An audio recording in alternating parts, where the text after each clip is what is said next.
Good day, everyone. So hope you're all doing really well. I've held off of giving my review on the Imaginarium Theatre, well, basically because I wanted to play it properly.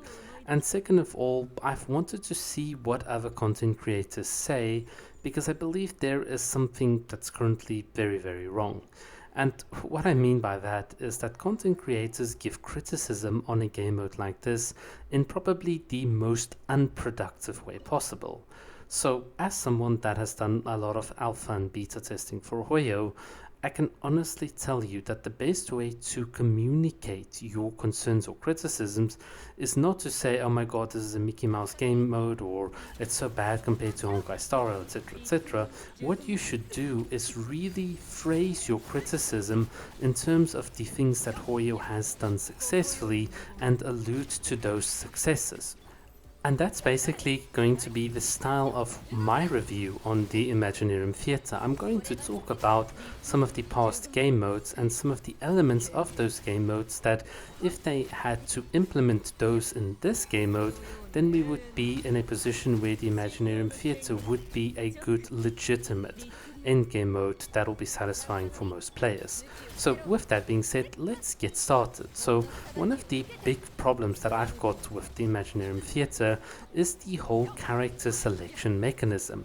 It almost feels like it's a punishment for you to vertically invest with a character because you can only use them 2 times and you can't even use them with all of their proper support, so it almost feels like a bit of a waste. So one way how you could go about fixing this is to instead introduce an energy system where a character goes on a soft cooldown after they've taken the stage 2 times. So this would be a situation where a character might not be available for 2 acts, but thereafter you can then use them again for 2 acts. The implications of this is that you could effectively have, let's say, a main cast of characters that you can select at the outset and a supporting cast of characters, and then you can also perhaps midway through the event change between the two a bit in a couple of different ways.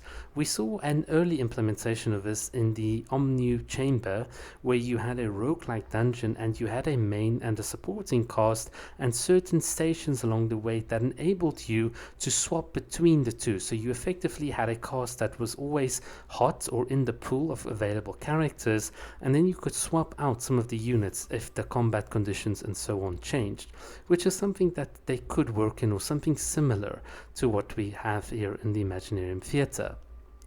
The other thing that I feel about the Imaginarium Theatre is that because they are forcing characters, or you to like build a lot of characters, we're in a situation where the trial characters and the limited roster that you start with really encourages a bit of a weird balance situation. So for instance, casual players that haven't built enough units are going to find this game mode to be incredibly difficult, but longer term players are really going to find that this game mode is not satisfying because it is just too easy. Like, I've already built the units, they've got very good artifacts which were really designed for the difficulty equivalent to the Spiral Abyss, and hence the game mode is not satisfying.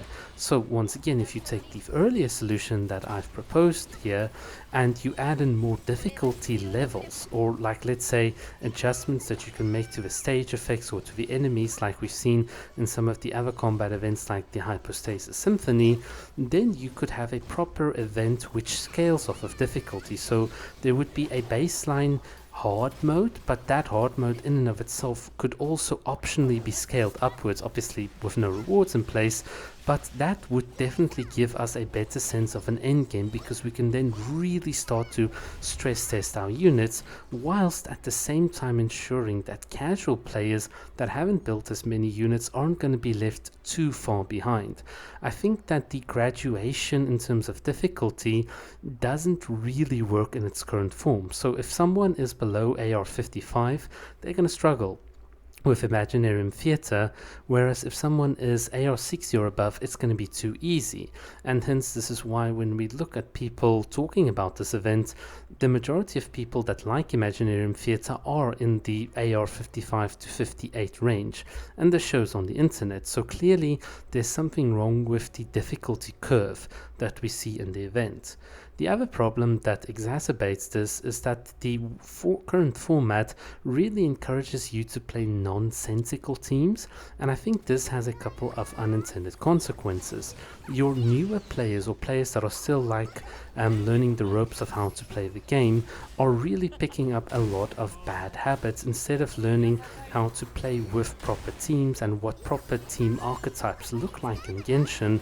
And hence I almost think like this game mode itself does a disservice towards actually encouraging you to learn about the different characters, and that is what Genshin still doesn't seem to get right. In fact, what I would do is I would take even the rewards that they've now touted in the 4.8 live stream, such as the character trials, and you get unique running animation. I would take those things and put them into typical combat event modes during the normal course of a season, so that you can use those to educate players rather than using the Imaginarium Theatre as a place to educate you about how to use a character properly. Single trials about characters are not really the way to show your mastery of a character. Your mastery of a character is shown by how well you understood them, or how well you understand them in a team-based context. And this is one thing that I think the developers, especially in the 4.8 livestream, have shown that they don't really understand. It is almost like this game mode itself plays, it almost plays like every single unit on the team is a unit on its own, and you just swap between each single unit to do combat. And I think that is really the core criticism or the core problem of the Imaginarium Theatre, rather than the proper team-based game mode that should come through. And you can see this in a couple of the contradictions. So they restrict you in terms of who you can play, but then they have these bizarre requirements that you should trigger an Osia or a couple of swirls or overload reactions, but those aren't constructive enough in terms of teaching players how to properly play the game mode. So once again, there are all the combat game modes, for instance like Yakunin Iki, which allowed you to play two pairs of characters together that could far better be used or even incorporated in a game mode like this to encourage you to understand how pairs of characters work together, or how cores of team archetypes work. And once players understand that, then you can really start to get the end game going. So really the heart of my criticism is that the Imaginarium Theatre is supposed to be this fun game mode that teaches you more and more about the game, which is implicit in its design, but it fails miserably to do so, and it makes the game mode really unsatisfying for a lot of players. And hence, like I've said, there are all the combat events and principles that they've shown as a team, that Genshin has shown that we can take and we can work into a game mode like this to make it more appealing, as well as bridge the gap between our newer and our veteran players, which is also the big problem that Hoyo has. And Imaginarium Theatre, I think, is a good testament as to how big that gap is and how Hoyo is still struggling to properly fill it. So that is what I have to say about the game mode. I do think that a couple of other small things about it that I find unfun is the fact that you are constantly being put back into the lobby after every act. I think that definitely breaks up the flow of the event, whereas something like in the Omniu Chamber, things were constantly flowing because you were constantly running through this roguelike dungeon. So that's just another little nitpick that I've got.